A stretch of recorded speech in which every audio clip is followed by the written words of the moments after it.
Hey guys, AuspiciousAussie here, and welcome to episode 13 of the WCW My Son the Traitor series.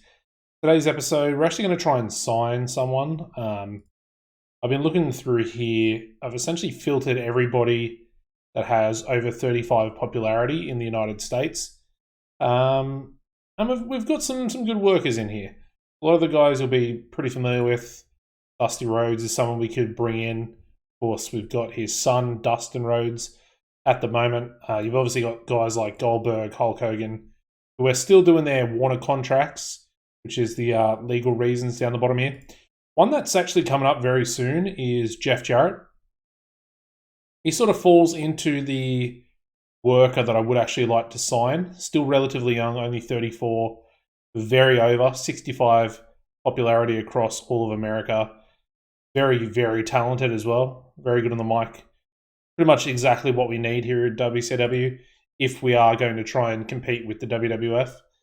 So, yeah, he's the type of guy that I'd love to get in. I was looking at Jerry Lawler as well. Have a bit of an idea with him that I could implement. Not sure if I would actually go for a sort of written contract for him. Maybe more of a paper appearance. But at the very least, he could be a really good color commentator with 85 for that stat. I mean, even in the ring, he's still an occasional wrestler. On the mic, he would be absolutely incredible as well. So, yeah. Another one that I was actually looking at potentially bringing in here was Juventud Guerrera. He's got a lot of issues. I'll show you here. He's got obviously heavy drinker. He's wild, thin skin, so insults and stuff incidents are gonna take place. He's a heavy drinker, heavy soft drug user, heavy hard drug user, and a heavy painkiller abuser as well. So there's lots of sort of negatives there. But then you look at the positives, which are all of his stats, and he's only 26. Very, very talented, super good sort of luchador wrestler, and would essentially be perfect for the cruiserweight division. You look at a few other ones. Conan sort of popped up a little bit. Could be a good sort of mid-card talent for us. Someone for like a Chavo or a RVD to use as sort of a stepping stone. And again, he wouldn't be getting a written contract from us, an exclusive written. He'd probably just be getting a paper appearance because I'm not really too fussed if he was to go to the WWF. Does that make sense? Because he's good, but he's not actually incredible, if that makes sense. He's probably a little bit better than someone like Hoovy in relation to attributes and issues that are going to happen as a result of him being backstage. This one is one that I was really, really looking at. Just over 2 months, and Rey Mysterio Jr. will be available. 45 popularity across the board in the US as well. 26 years old. Probably one of the best actual wrestlers in the game at the moment. So therefore, I think he's probably number one on my shopping list, if that does make sense. Another thing I was thinking about is Stevie Ray, who is still an occasional wrestler. Potentially putting him into a main event feud with his brother, Booker T. So, yeah, could be a very interesting one. Of course, Harlem Heat previously. And I think that'd be a pretty cool little thing. Have Stevie be the jealous brother coming in, trying to dethrone and get a world title under his belt at 42 before he eventually retires.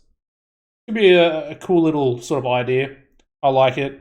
One contract that I have actually given out already. I just did it off camera. Vader, 46 years old. This was a comment from Question the Mark, long-time commenter, long-time subscriber and viewer. He said, pass the torch contract, which is something I hadn't really thought about, as it's going to be a more beneficial way of getting popularity, like a popularity transfer almost from these older workers into some of the younger workers. Similar to what I've been doing with Diamond Dallas Page a little bit. We've taken a little bit of popularity off him, given it to guys like Lance Storm. I think Vader's going to come in as that sort of upper mid-card challenger. So essentially, if you beat Vader, take his popularity, even if it's kept strong, you'll probably boost yourself into that upper mid-card level. Someone like RVD could definitely benefit getting I would say, a big title victory over someone like Vader for the United States title. So he's going to come in, and again, it's just literally going to be a paper appearance, handshake deal, nothing too serious. He's pretty much got 55 popularity across the United States, which is really good. He's going to be the only one we bring in at the moment. But like I said, I've got my eye on Jarrett. I've got my eye on Rey Mysterio Jr. I've got my eye on Conan a little bit. We could actually get Conan right now. And then there's Jerry Lawler, who I have a nice little storyline in mind. So potentially keep an eye out for him. He may be coming in the future episodes. Don't want to sign too many people. Of course, we just signed Dustin Rhodes in the last episode. I want to bring Vader in and then maybe chill for a month before we start doing anything else and bringing other people in. Anyway, let's advance. I've been rambling on. Very happy to get Vader in, to be honest. I think he'll be a perfect sort of... I don't know what the right word would be. A perfect sort of mentor. I know in real life he probably wouldn't be the best type of mentor to pass on, but maybe in this world, in this database that we've got, he's probably not got it out for someone like a Chavo Guerrero or a Rob Van Dam, shall we say. Anyway, Disco Inferno is probably another one I could bring in just to job him out and take some of that popularity away. Anyway, let's keep advancing. We're 2 days off the show. I wonder if Chris Kanyon could have a win. I'm trying to think of what Canyon's popularity was. The way you want to do it with these older stars coming in is you want to sort of have the most sort of even popularity person that's going to benefit by taking popularity off them. You want to have them as close and sort of start down a list to the point where you essentially are using that popularity to bring everybody up slightly and sort of job them on the way out down the card. That's what I want to do anyway, and obviously that's what I think a lot of you guys probably do in your own saves. Where are we going to go? We're going to be in the Mid-Atlantic tonight. I like to sort of go back and forth. Do we have any hotbeds? I don't think so, unless I'm missing one. Let's go to the Cumberland County. Perfect sort of attendance, 9,300. We're expecting just over 9,300, so sounds pretty good. We're not going to worry about ribs and stuff like that. The question is, what do we make the main event? So first things first, I want to add this match in because we already talked about it last episode. Dustin Rhodes taking on Hugh Morris. There he is. And again, very sort of similar popularities between the two of them. I might even give this a few minutes. We'll give it 10. Obviously, Dustin's going to get the win. I think we'll go clean with it. Yeah, we'll go clean. I think they can both definitely call this match as well. I don't know why I'm scripting it. Oh, you know what? Morris is maybe not as good as I thought he was. Yeah, we will actually script that one, I think. Anyway, what are we going to do for the main event? This is where I'm going to have a bit of an issue.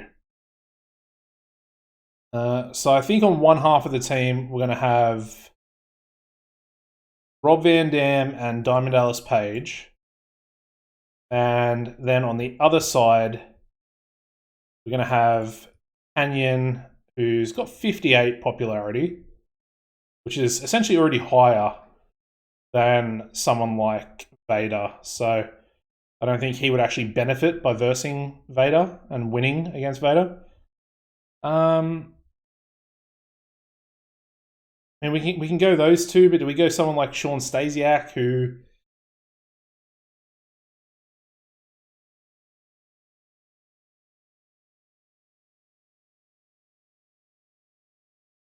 Because Stasiak's obviously in a storyline with RVD at the moment and is going to be his opponent. But I don't really think I want Stasiak and Canyon beating Rob Van Dam and Diamond Dallas Page. I could maybe go Kurt Hennig in there. And we do it like that. I think that's a better match, to be honest.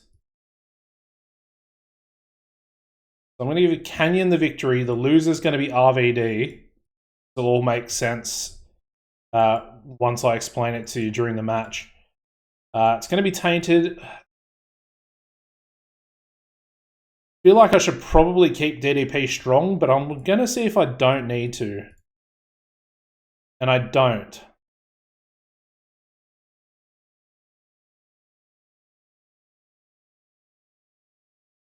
Yeah, see, that one's pretty interesting, because I thought I might have to keep him strong. And part of me maybe wants to keep him strong anyway. Let's have Canyon promo on DDP. We'll go both. We'll go both. I feel like it's probably just going to get a higher rating if I do both of them. So we'll do that. As far as the main event goes, I mean, I don't really want to spam matches, if that makes angles with Booker T, sorry. Is Shane McMahon, is my character a face or a heel? Face. Interesting. Let's do this for an angle. Shane McMahon, Booker T, Dustin Rhodes, and Lance Storm.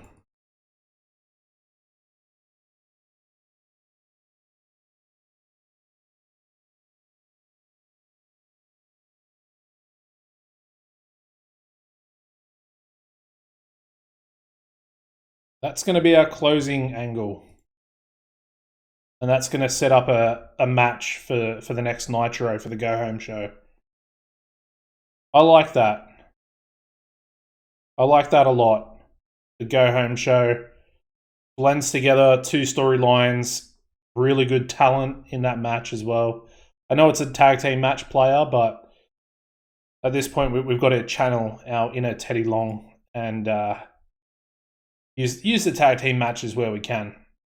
Up next, what are we going to do? Going to do D'Lo, who's at 35 and is now considered recognizable. Perfect. So that's exactly what I want. He'll take on...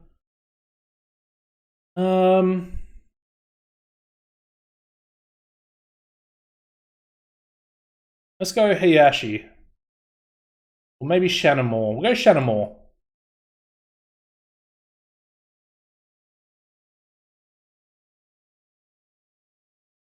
Just a quick little 6-minute match.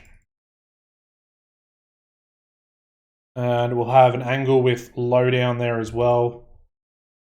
So D'Lo and Chaz.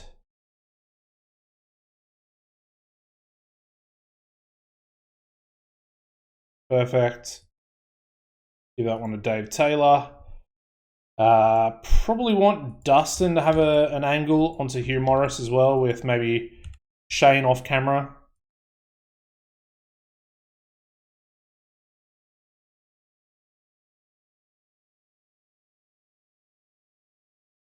Obviously, we need to get our angles in, which is perfectly fine. Let's do a Cruiserweight tag team match. Make it our high spots.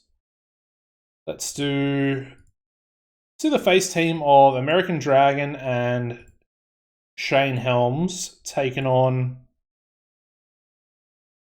Little Guido and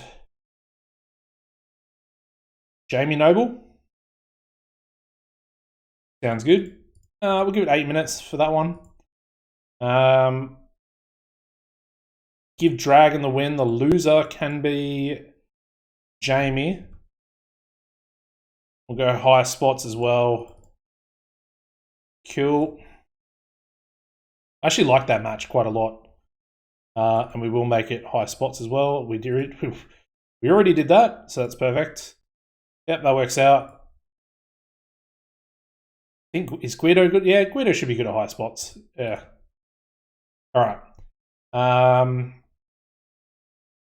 wonder if having Helms onto Little Guido is going to be too much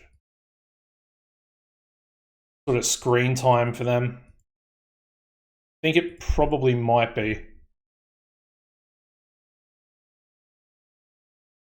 Oh, he's only being slightly overused. That's not too bad. Well, maybe it's a storytelling match as well for this one. I was going to say Wild Brawl, but yeah. Shannon Moore is probably just slightly not good enough. Maybe this one, the Wild Brawl? I think definitely, yeah.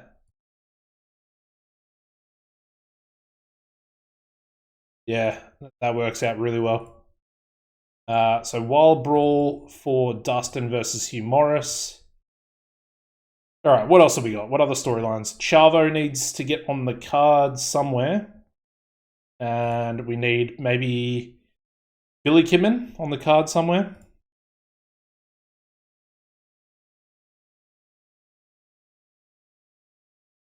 Could maybe have Buff do a promo on Johnny the Bull just to get both of them on the card.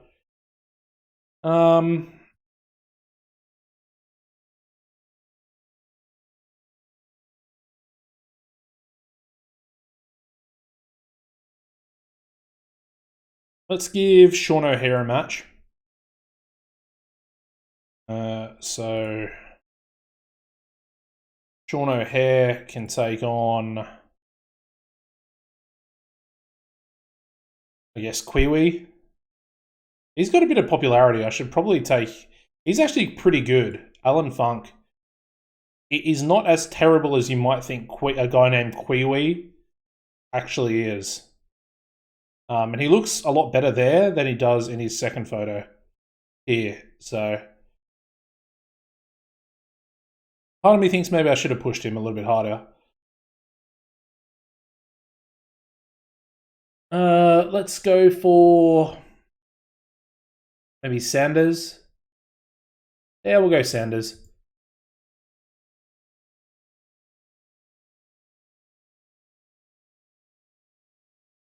And then at ringside,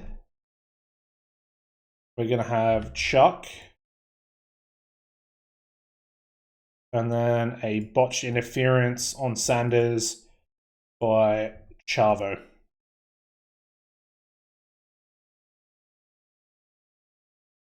I like that. And then we'll have Chavo cutting a promo backstage onto Sean and Chuck.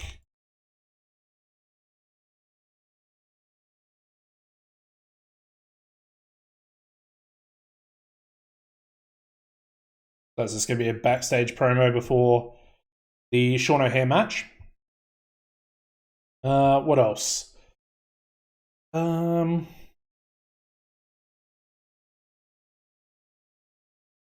so we'll do the Buff Bagwell, Johnny the Bull angle.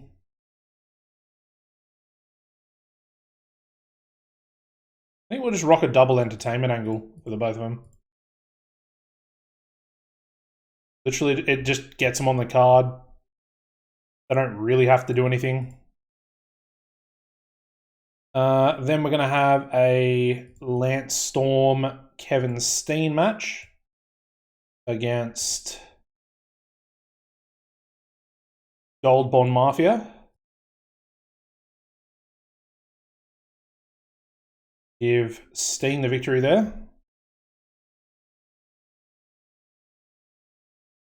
I like it. And then we'll have an angle with Lance, with Mike, with Kevin, and Natty. We'll have Billy off screen because essentially Lance Storm is going to come out to speak, or he's going to speak backstage in the Team Canada locker room with Mike Awesome, essentially stating that he needs to get his mind, in the game as Lance has the opportunity to become the world champion and represent Canada as a world champion. He needs to get his head out of the whole Tory Wilson thing. Actually, with that being said, we want Tory in the angle as well. And then we'll chuck Billy last off screen. Success, perfect. So we'll do that. And yeah, it's more just like, I need you to focus. Kevin, let's go out there, win our match, and build some momentum going into the pay-per-view. Going into his world title match. So yeah, I like the look of that card so far. We're pretty much where we need to be. We probably need... I'd like to put another match in there, but I don't think we're going to be able to. Storylines, do we need anything else? I don't think so, actually. I think we're pretty much where we need to be. Maybe a Stasiak promo into Rob Van Dam.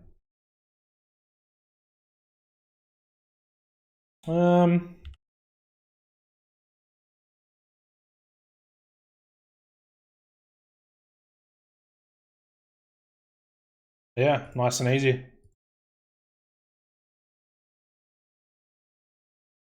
Job done. Alright, so for this pre-show match, I think we'll just go for a tag team. Let's go Jindrak, Stasiak taking on...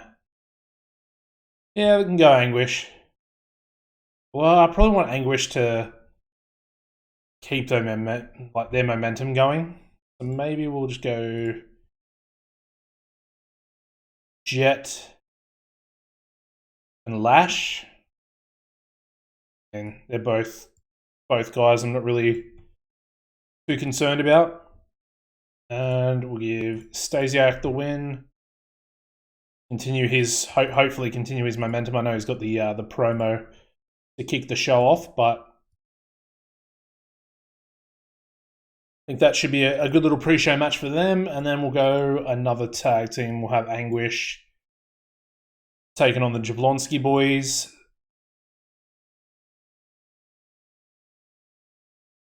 Of course, still trying to build up Super Crazy. What is Evil Psychosis looking like? He's not too bad, and his popularity is pretty much up to a 20. Yeah, he's not bad. Not bad. Anyway, and then again, pre-show. Oopsie daisies. All right, let's run the show. Looks pretty good. We didn't actually use Vader. Maybe do I give Vader his own angle?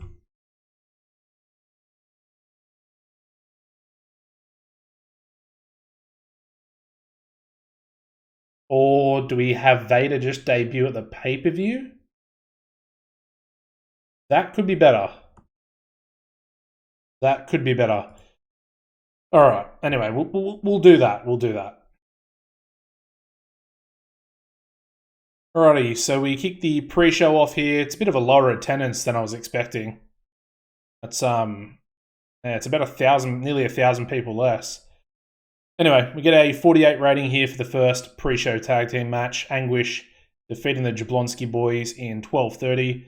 When Super Crazy pinned Chet with a moonsault. And the second pre-show match, we get a 52 for this one. Jindrak and Stasiak defeating Jet and LaRue in 12:05 when Sean Stasiak pinned Lash LaRue with a fisherman's suplex. Yeah, good stuff. Good stuff at ringside by Stacy Keebler as well. Alrighty. Stasiak then kicks off the show with a bit of a promo, gets a 57, which is actually not too bad for Stasiak by himself. And he cuts a promo, says he wants to win the United States title off Rob Van Dam. And, you know, he's smug, he's arrogant. He deserves to be. He's Sean Stasiak. He looks like $1 million in the ring. But yeah, by himself, no Jindrak. Stacy's with him, but doesn't really do anything. And yeah, it's pretty much all Stasiak. We then go into our Team Canada angle. Of course, Lance Storm being the leader. is telling Mike Awesome to get his head in the game. Awesome sort of like looking at Tori, looking back at Lance. Kevin's like just focused on everything that Lance Storm is saying. Really got his head in the game. And 49's it's not great, but it's also not terrible considering it's both Lance Storm and Mike Awesome both being rated on entertainment. It's pretty good. We then go into a 70 rated match where we have Lance Storm and Kevin Steen, one half of Team Canada, and they defeat Gold Bond Mafia, being CM Punk and Colt Cabana, when Kevin Steen in Colt Cabana in 5:48 with a package pole driver. Very nice match. 70 rating for a 6-minute match. Alright, we then go into a 62 rated angle. We have Buff the Stuff, and he and Johnny the Bull have a bit of a war of words back and forth. Johnny the Bull giving his, Italian, fingers, shall we say, gesture in the face of Buff Bagwell, who essentially just poses, does this whole shtick with Buff the Stuff. And a matches book and a graphic comes up on screen with Buff taking on Johnny at the pay-per-view. We then go into a 57 rated angle where Chavo says he's destined to become a champion here in World Championship Wrestling. He will beat Sean O'Haire, one half the World Tag Team Champions, and he will eventually beat Rob Van Dam to become the United States Heavyweight Champion as well. We then go into Sean O'Haire's match, getting a 46 here, and he does defeat Mike Sanders in 6:09 by pinfall with a senton bomb. During the match, Chavo accidentally hit Mike Sanders, essentially causing him to lose the match. Obviously was trying to hit Sean O'Haire, backfired, partly due to Chuck Palumbo being at ringside as well for this one. So yeah. And unfortunately in the notes here, we got Sanders and O'Haire, who don't seem to click. So they have negative chemistry when facing each other. Unfortunate. We then move into a 55 rated angle for our Cruiserweight champion. He cuts a promo onto Little Guido, who will be his opponent. I'm thinking of maybe doing a tables match for this one. Something a little bit different. I know it's Cruiserweight, so probably favors more of like a ladder match scenario, but I don't feel like we haven't even used... Have we used a tables match? I don't think we have. I think just a regular tables match for the Cruiserweight Championship. Of course, Guido does have that ECW background as well, so could be pretty cool and just adds a little bit of something extra. We haven't really focused on this storyline too much, so yeah. 55, good rating there for Shane Helms. We then go into the Cruiserweight match, getting us a 55 rating as well, where we have Shane Helms and American Dragon defeating Little Guido and Jamie Noble in 7:37, when American Dragon pinned Jamie Noble, getting the win. Very good stuff. Not exactly a great in-ring performance there, but he's hopefully going to gain a little bit of popularity as a result. So, not too bad. Hot move there for Shane Helms. And just pretty much a good rating overall. Guido with a 43, so not terribly sort of unimpressed by his rating in this one. We then go into a 46 rated angle where we have Lowdown. Of course, they're trying to, what's the right word? They're trying to impress WCW management into, being awarded the #1 contendership. They know that they're a new team on the block. But they're trying to, make all the right moves in order to become those #1 contenders. We then go into a 54 rated match where we have D'Lo Brown defeating Shannon Moore in 5:37 by pinfall with a sit-out spinebuster. Just a good match. Good match, 6 minutes. Very happy. Especially D'Lo. D'Lo by himself, I feel like he could be a star in the next year or two, I feel like. Potentially elevating himself into the main event.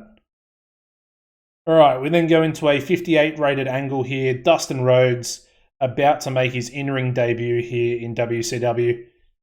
I guess for the second time.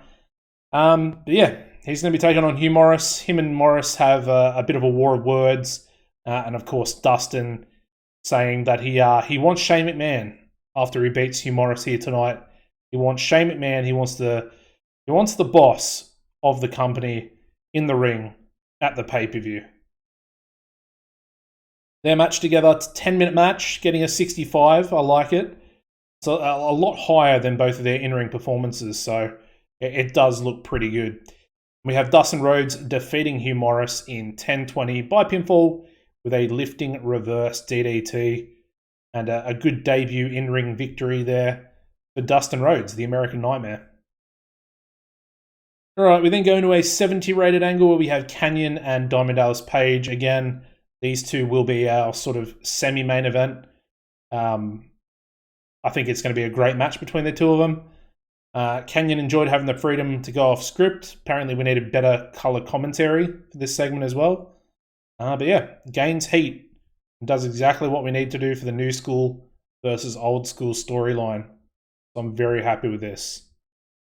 We go into the main event, gets us a 76, a lot better than last week's or last show's main event. So I'm happy with that. Obviously, a few of these guys in here are very, very talented. Some of them are a little bit older than others, but you know, that's exactly why we're doing certain storylines. So we have Kanyon and Curt Hennig defeating the United States champion Rob Van Dam and Diamond Dallas Page in 15:57 when Kanyon pinned RVD with a handful of tights. So tainted victory there for RVD. Kanyon, of course, the former United States champion, essentially getting a pinfall victory, albeit in a tag team match against the current champion, Rob Van Dam. Unlucky for Rob and DDP, but at the same time, it's a good win there for Hennig as well, who lost against Booker at the last pay-per-view, Bash the Beach. Doesn't really have a storyline because he was out injured for the first couple of weeks. So, yeah, back in the main event, and everyone in the match does well, to be fair. Hennig with a 74, DDP with a 66, not great. RVD with an 82. 82 is very, very good. And RVD and DDP having great chemistry, tag teaming together. Interesting. It's always good to find these things because you can always chuck them together as a tag team. And the final angle, we have Booker T and Shane McMahon in the ring having a few words about their opponents, Dustin Rhodes and Lance Storm, for the pay-per-view. 94 rating, very good. Obviously, it's Booker T. I mean, Shane McMahon's very good on the mic, and he's got really good popularity as well. Yeah, they basically say that they're going to team up together next week on the go-home show for Nitro for our pay-per-view for the month of August. And they're going to team up for the first time ever. And they're going to take on Dustin and Lance in the main event. Very good stuff. Overall show rating a little bit lower this week. We get a 79. I think last show's was 80. But again, it's still increasing our popularity in the same 13 regions. So I'm very happy with that. Want it to be a little bit higher. I'm sure Raw is probably going to be a little bit higher than that. I think did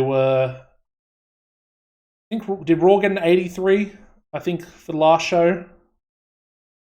We get a 1.17, so slightly down on viewers. Let's go back to that. Raw is War getting an 84 this week. So you look at the main event and you can see exactly why. The Rock and Kane defeating Kurt Angle and The Undertaker in a tag team match, getting a 99 rating.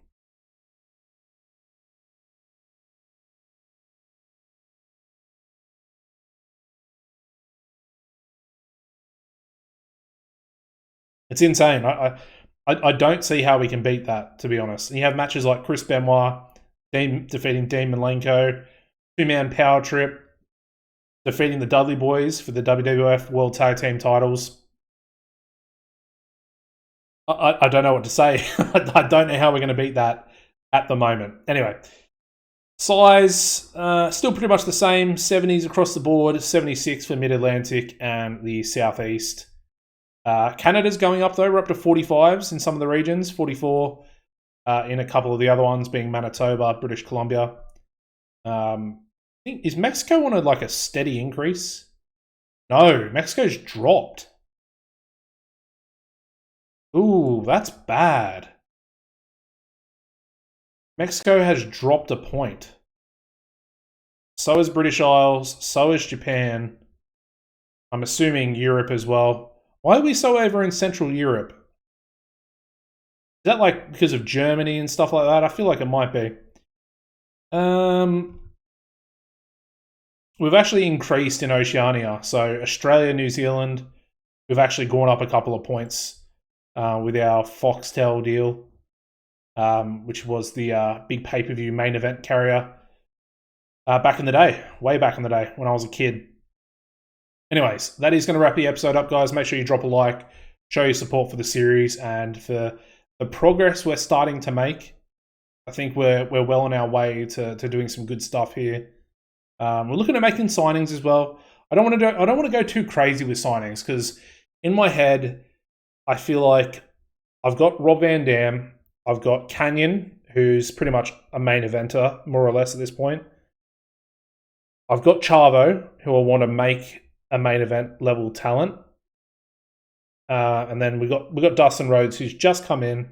I think those four are sort of my big four at the moment that I'm trying to elevate to main event. 70 plus popularity for all of them. I think Vader's a good signing. I think Jerry Lawler could be a good signing. Unsure about Conan, unsure about Juventud Guerrera. I'm unsure. Jeff Jarrett, he'll definitely be coming in. Rey Mysterio will definitely be trying to sign him as well. Might be tough with WWF if they sort of start throwing money at him. But like I said, he's one of the best workers, Rey Mysterio, so I want to get him into the company. He was WCW, so I want to make him come back home, so to say, with our continuation of the series here. And then you look at some of the other guys, some of the other stuff we could do. We got American Dragon, Bryan Danielson.